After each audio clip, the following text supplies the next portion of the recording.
people average more minutes per day than any other streaming service. This is one of those movies that had potential to be really good.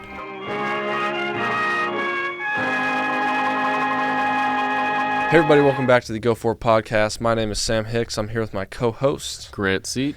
And today in the trades, a lot of microdrama business. Deadline reports that people in the U.S. are now spending more time watching microdramas on their mobile device than they are Netflix, Disney Plus, or Prime Video. The leading app is Reel Shorts, and people average more minutes per day than any other streaming service.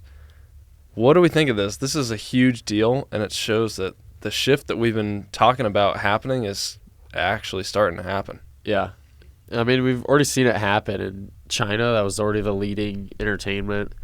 I think Asia's probably led the way with that, but now we're starting to see it, on our home turf. Yeah, which is crazy, and we'll get into it a little bit later in this episode, but microdramas are, in a way, the future, and will they stick around? Who knows? They might not, but regardless, right now, this is what is going on. So if you want to get into this business, you really got to heavily be considering getting into also doing microdramas on the side or as your full-time job. Yeah, I mean, and the business is changing so much too that you at least need to be up to speed with what's happening, how it's happening, Yeah. Clearly, there's high engagement right now. Is it going to last? We'll see. Yeah. But, I mean, it's good to be aware of and just consider, you could make your short film a microdrama and you shoot an episode a day for, maybe a weekend or two. Absolutely. And the one thing, though, that people do need to be aware of is it could be like how DVD was at its peak and then streaming came along. So it could be the new big thing now, but in 2 years, nobody could be talking about it or making them. Yeah. So it is one of those things that we're going to have to just keep an eye on and just always be up to date on. But yeah, it's a crazy business that it keeps changing week by week, it feels like. Yeah. And what's always been funny to me is that we had Musical.ly and we had Vine, so we already had things pretty similar to this. For sure. I always wonder, why did TikTok stick with people? Why was TikTok the one thing that people just could not get rid of? Because on paper, Musical.ly was essentially the same thing. People started using TikTok the same way. They would do voiceovers and they would do, dances, and that would be it. And you saw a majority of the stars come up through that, which I never understood. I'm like, isn't this the same as Musical.ly? Shouldn't Musical.ly have just been, as big as this was? And now you can post whatever you want on TikTok. People post all sorts of things. And I feel like rarely now, maybe I'm on a different TikTok than everybody else, but rarely now I see voiceover and dancing. And now it's this is small YouTube. Yeah, but totally. now it's small YouTube in terms of how long the content is. In terms of size, it's growing to be, probably as big as YouTube. Totally. Yeah. I mean, a lot of the content we see nowadays is a lot of kind of vlog style content that you used to see on YouTube 10 years ago, but you're now seeing on TikTok vertically. So yeah, and it's only a minute instead of your 25-minute vlog. Totally. Yeah. So it'd be interesting if microdramas kind of just start to blend into what we already see every day, which is just funny videos on the internet in vertical form.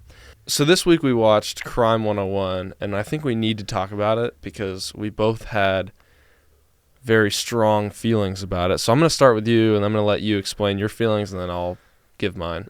Okay. Number one, the name Crime 101, you would think is okay, here's how you commit a crime. However, it's a play on words for the 101 freeway or highway or whatever in just above LA. And they make sure that you know that. For about 20 minutes in the movie, they cannot say a single word without saying, well, it's just off the 101. It's just off the 101. Did you know that this crime happened? It's always off the 101. I feel like we get it. And maybe it's because I'm from here, so I already know what the 101 is. You don't have to explain it. But I feel like after you tell me there's a freeway called the 101, all the crimes happen on it, you don't need to keep saying the 101 every 5 seconds. I know you and I, while we were watching it, just joked about how many times they told us the crime happened off the 101. Yeah. I will say I actually liked it. I didn't have like I had nitpicking problems with it. But I thought like, for like it feels more like a fun summer movie. It feels like a weird time to release this kind of film. Definitely, yeah. Because I thought we were going into more of a thriller film, but it wasn't that. It was just a ripoff of Heat. And a bad ripoff. A bad ripoff of Heat. And it just didn't feel like there was much more to it than that. I mean, I didn't think, like, I don't know what I expected going into it, but it just felt like, hey, let's throw some A-listers in an action movie, make a worse ripoff of a movie that's already well-renowned, and then put it out. It's funny, too, because they're starting to move forward with production with Heat 2. So right. I don't know if they're thinking, like, let's jump on the gun. People are excited for Heat 2. Totally. Let's make a movie before that's Heat, but if Heat lost everything good about it. Totally. And it's so funny because I talked to my family after the movie, and it like, the movie, the first couple minutes, or the first, like, 30, 40 minutes, feels like Heat. And it kind of got me excited. I was kind of looking forward to the rest of the story. And then it just totally lost its way. Yeah. If you haven't seen the movie, essentially it's about a thief who wants to exit this life, doesn't want it anymore. But, like all movies, he has one last job he has to do. Now, if you've seen Heat, this starts to ring some bells, knowing that, okay, we got criminal organizations, we've got cops, who's good, who's bad, who wants what out of the whole thing. Cops are some little crooked, maybe. Maybe the thief is a good guy, and, like, you switch all the roles. And if you've seen Heat again, like, this should start to be like, hold on, what? The bells should be ringing. Yeah, 100%. And here's the thing. This is one of those movies that had potential to be really good because, everybody likes Heat. Totally. Heat's a great movie, and we've seen people make similar movies. Like, I would argue that The Mummy is not nearly as good as Indiana Jones, but it might be one of the only adventure movies that comes close to being like, I could watch Indiana Jones and then I could watch that. Yeah, I agree. So my big problem with it was probably a little bit the characters and a little bit the cast. Yeah. Again, like we said, like they just picked out a bunch of A-listers to act in it. And I just didn't believe Chris Hemsworth the whole time because maybe because I've only known him as Thor mostly. Yeah. But also felt like here's a guy who's going to bring in, he's going to put butts in seats, but he's going to spend the whole movie just smoldering and just, I'm too cool. I'm too cool to, like, Chris Hemsworth to be a character. He literally is too cool to have, like, a personality almost. It feels. Chris Hemsworth is also kind of turning into The Rock in the roles that he's taking. Yeah. It's just taking the same roles. I mean, if you've seen Extraction 1 or 2, it's in their Netflix films. I mean, it's the same character. Thing is, a lot of these characters aren't characters. They're caricatures. And you see that in every single one of them. You want to have a cool thief, you get Liam Neeson. Yeah. If you want to have a cool thief, you don't get Chris Hemsworth to just smile at women and just, be mysterious. It's kind of what we talked about with bike riders. Like, people think that what we want is mystery, but what we really want is we want all the other characters to see someone as mysterious, and we want to know why he is the way he is. Yeah. I got, like, almost none of that, it felt like. And then on top of that, like, Mark Ruffalo's character is what I imagine a cartoon, gritty crime detective would be like. Like, he literally is the epitome of just almost, making a joke of the role. Not that I think he meant to, but I think, like, if you think about a gritty detective right now, and I guarantee it's the same thing you'd watch on the big screen. Like, he literally was just, let me chew on something the whole movie and just, it's not what it seems. Yeah. But it gives us no reason to think that it's not what it seems. He just says it, and we're supposed to believe that. Totally. Yeah. Going back to everything just felt so forced in the movie, and it didn't feel like there was a true rhyme or reason behind. It felt like there's no real motivation behind what the characters were doing. It just, we're supposed to care because we know these people and it's a movie. Like, that's what it felt like. A lot of coincidence. Totally. I was just like, I don't know. They didn't draw me in. Didn't make me interested at all. Yeah. And so now maybe I'll contradict myself, but Barry Keoghan, I think that's how you say his name. was the only person that I was like, all right, I kind of could see where this character is good. I didn't really like almost anybody else in the movie, but his Which character character was that? He was the bike rider. Yeah. My thought was like, okay, this is the only one that felt like a character though, because he was just so wild and crazy. I was like, oh, okay, this is great. Yeah. Everybody else was like, I'd seen that before, and like, man, I've seen crazy people before, but like, you know, like this felt like he took a risk with that role. Everybody else felt very safe. Like, I don't know if you feel like, if I was an actor, I would feel like they probably had not prepared very well. Yeah. And if I was the director, I'd be pretty upset with their performances. I mean, straight up. That was a big thing I had with it. The other big thing, we'll get a little bit away from characters. Story-wise, one of the big problems I had was in the first 30 minutes, you just get sent between like 8 different timelines of these characters are doing this, these characters are doing this, now these characters are doing this. And I was like, oh my gosh, who am I supposed to follow? Yeah. We're spending the same amount of time on every character, but there's like these criminal groups. Now we have to focus on them. We're not going to see them until an hour and a half into it again. How am I supposed to remember all this? Like, there was just going everywhere. And I was like, whoa. Yeah. Where does the story start, and where do I need to stop taking in information? Yeah. It felt like it felt like what they were trying to do is a kind of a Scorsese movie setup where you see the 3 main characters in the film before they all meet or doing separate things, but are going to come together at the end of the 15-minute segment.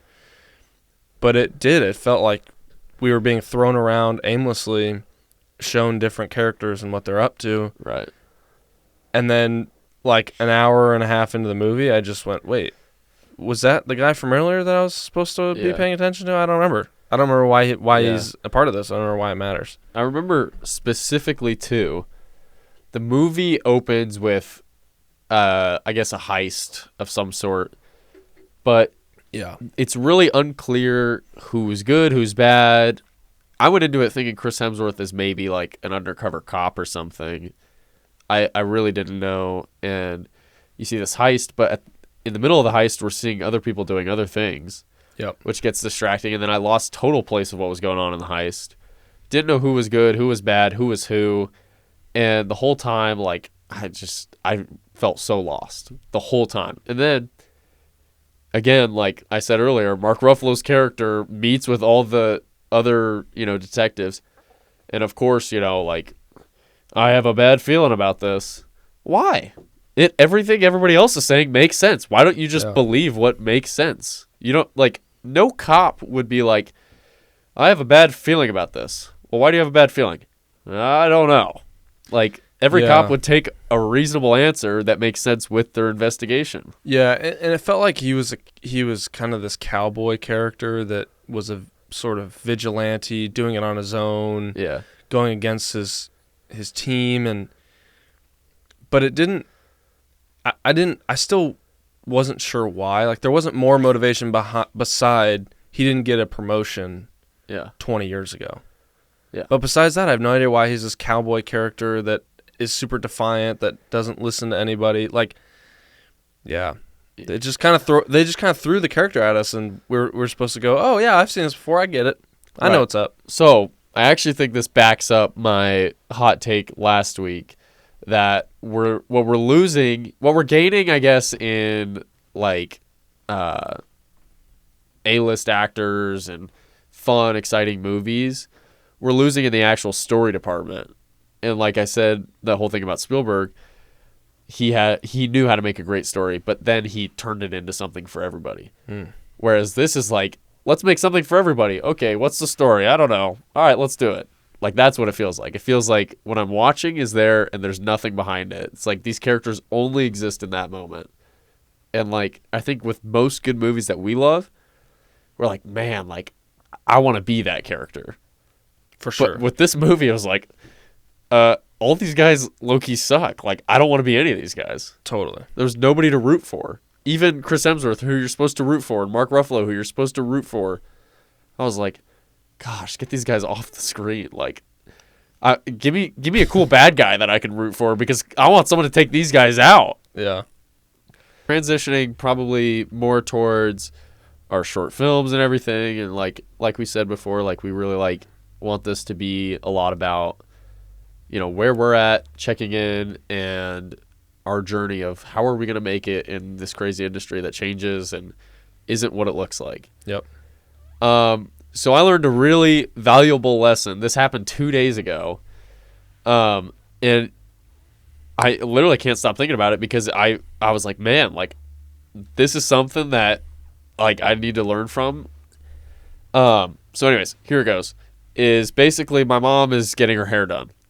Okay, cool. She goes to this lady's place, whatever, and this lady, you know, she's doing my mom's hair. It's just her, so nobody else is there. And then someone walks in, and my mom's like, oh, that's interesting. Like, what are the odds that she's taking another guy right now? Okay. So it's a guy, and he's an actor, and he goes on and on about some stuff, and then my mom starts to recognize him as someone I'm shooting with, or he's producing something that I'm directing later this week, and she's like, oh, that's funny, like that's interesting. But he doesn't recognize my mom. Right. I mean, so then he goes on and on. He's telling the barber or hairstylist, whatever they're called, I don't know. But he's going on about this project he's shooting, and he's like, yeah, you know, like I'm just so grateful to have this director. Like he's just so great, whatever, blah, blah, blah. And this isn't about tooting my own horn, by the way. I'm repeating what was told to me. But he said stuff like that and whatever. And he was like, I tried to reach out to him over the summer, but he was working on something, so we didn't have time. And you know what? It was kind of a Hail Mary. I just texted him just to see if he'd be interested. And then he finally got back to me, and he was like, yes, let's do it. So he's going on and on about this guy that he's just super excited to work with. And my mom is sitting there laughing, knowing that he's talking about me. Yeah. Which is just, it's really funny. But the lesson I learned from it was way better. This is a project that I would say I was probably like 80% in, or maybe 75% like in and like excited about and ready to shoot this weekend. But what was going on in the back of my mind is like, I like this. I don't know what it's going to look like after the first 3 episodes. Like maybe we go and shoot this weekend. It's a mini series, microdrama, and maybe we shoot this weekend, and then maybe it's just time for a different director to do the other episodes, because I just felt like I was like, I don't know if I'm invested the way I should be in this. So then I hear all this. My mom's telling me about like this crazy story. Like I ran into him and he had no idea. She tells me all this, and I go, man, now I'm amped. Now I'm excited to do this. Like now I'm really excited to do this. And what I learned was it is like so invaluable when you know that the people you're working with trust you. And so that's one thing like I plan on, replicating to other cast and crew that I work with, is just letting them know that I trust them and I'm excited to work with them and that I do want them. And so like, because, before it was like, all right, like I'm invested into this only so much. And then if I pull away, it's okay because, they can get another guy. But knowing that they trust me and they want it to just be me and they want to do all this stuff, like, right. It gets me really amped. And now I'm like, yes, all right, you know what? This is going to be great. And For so sure. that was a great lesson I learned. And I was like, wow, like, I'm sure if I feel like that as the director, like, imagine what I could do for other crew members in the cast who might be nervous about the roles or their acting, whatever. So yeah, I mean, that's like basically what happened. And I feel like that gets me way more invested than anything else. So lesson is, let your cast and crew know that you are excited to work with them. I'm sure everybody's heard this, but when you experience it, it really locks it in. Let them know you're excited to work with them, but also let them know you trust them. Let them know that you chose them for a reason and that you're excited to work with them and that you trust them with their job. And I think that your result is going to be infinitely better just because now they're invested in it. If someone else can get invested in them, they can get invested in other people and the work. So I think that was pretty interesting. For sure. I think it's a great lesson because, I mean, what it is, it's a lesson on leadership, right? I mean, right. We all know what it's like to be on the receiving end of that, to hear people say that they're excited to work with us or they're excited to be in the process with us. But it's also like it's a two-way street, right? So it's great to hear that, but it's also great to let people know because, like you said, I think it lets everybody know that everyone's putting in like equal amount of work. Right. Right? Like that the actors are putting in good work. They know that you're putting in good work for it. And just telling them up front, saying, hey, listen, you guys are great. I'm excited for this. I'm excited for you guys.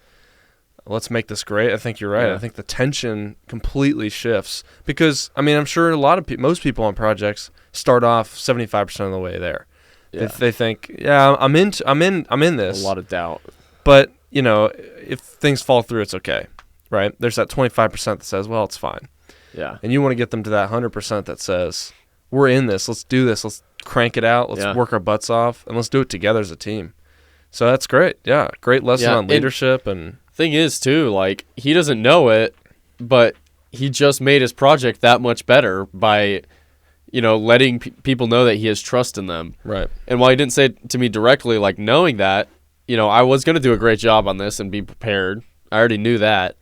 But now there's, like, another element that you can't quite explain, but you know that, all right, it's going to be a lot better now. For sure. Like that's going to fix any other problems that I might have had with it. Right. So, yeah, it was really interesting. And I remember like thinking in the moment being like, wow, like that is something I need to replicate and bring onto sets. I think it's great. How do you think what would you say to somebody who doesn't get that reassurance but is still going into a project? How would you? So I guess maybe I'll do this from the lens of I never heard about any of this. Right. So maybe he still trusts me and whatever, but I don't know any of that. So where I was at was I'm going to do a great job on this, and I'm going to do all the right steps. Mm-hmm. On the day, I'm going to be professional, and we're going to get it done, and hopefully, everything will run smooth. Right. And so I think, like, you have to know that every project you do is a stepping stone, but only if you actually try and put effort in. So this is no Oscar-worthy, thing that we're shooting, but I'm going to put the best I can into it. So, I mean, to me, it's like, okay, yes, I'm making connections with people there, so I want to do a good job and look good and do all the right steps and make sure they trust me. Yeah. But now it gives me the confidence to know, like, all right, whatever I do, they trust me, so let me do it the best I can. Right. So it's a little different. Like, I think it helps me. Again, like, the investment is the biggest thing, but I think it helps me just trust them more, maybe. Like, now that I know that they trust me, I can trust them with, their roles and what they can do. So I guess if you never receive any of that, or you're not sure, the extent to what people want you to do or trust you with your job, I think my advice would be always treat it professional and do the maximum amount of work you can to be prepared, because you can always work hard. Working hard doesn't require, people telling you that they trust you. Right. You can work hard on stuff that is just for you. You can work hard on whatever you want. Right. So you can always work hard, but definitely knowing that people trust you helps. Yeah. Yeah. So I think the other moral of the story would be, like, treat every job the same, give it full effort. Yeah. And maybe even have that conversation with other people first, and have that kind of open the door of honesty to be like, hey, listen, I'm super excited for this, despite your role. I mean, you could be the editor on the project. It doesn't matter what you are. Yeah. Like, maybe vocalize that and then have other people hear it and then have them vocalize it to you also. I mean, yeah. And, like, it could have been anybody on set. It could have been an actor. It could have been a PA that just says, like, man, I'm so excited to do this. Because we all know, like, we feed off of other people's energy. 100%. And when other people are excited about it, whether or not it matches your excitement or whatever, like, it's going to make you more excited, and it's going to help your work out that much. Especially on a film set. Like, yeah, I mean, the pre-pro, post-production stuff like that all is important too, but especially on set, everyone's tired, everyone's working their butts off. Yeah. Just if you can keep the energy high. Yeah. So that's good. That was a good lesson. That's my life lesson for the day. That's great. As far as we're concerned about our own short film, we're about 2 weeks out. Yep. We're getting really close, getting really prepared. We're going to send out call sheets tomorrow. We've got everybody locked in that we need. We've got locations locked in. We're like almost set. Yeah. And this weekend shooting for me will be a good like test run where it's a little bit low pressure or lower pressure, not low pressure, but it'll get me prepared for next weekend as well, which I'm very excited about. And we've got all the equipment. I've been testing it and making sure everything works, and we have all the right tools. So I'm very excited that, I feel like we've been pretty prepared on this short film, maybe more so than other projects. So what's good is we showed ourselves that we can do that, and I feel like on the day we're going to be the most prepared people in the room, which is good because you should be. Yeah. Yeah, all the work has been done prior to filming. So at this point, finish final touches, and then we just need to bring our A game on the day. Yeah. So, yeah, I mean, with that being said, our old Hollywood / normal Hollywood word of the day. Yeah. So this week is C47, which if you're in the industry, you already know what I'm talking about. If you're not, it's a clothespin. Why is it called a C47? There's a lot of different stories. Some say it's, the name of a, effective World War II bomber or something. Some say that, older crews couldn't get the studios to pay for clothespins, so they called it something fancier. It doesn't really matter why it's called that. It's just random that it is. It's just one of those. It's just one of those silly ones that everyone still uses that, and nobody knows why they do, but everyone does it. Yeah, I mean, filmmaking just has so many stupid and like silly words. Totally, it's pretty fun. Yeah. Well, great. Awesome. Thank you guys so much for watching this episode. If you like this content, please like and subscribe. We are on every platform, so please follow us or listen to our podcast on Apple, Spotify, Amazon. Thank you all for watching. We'll see you all in the next video. Peace out.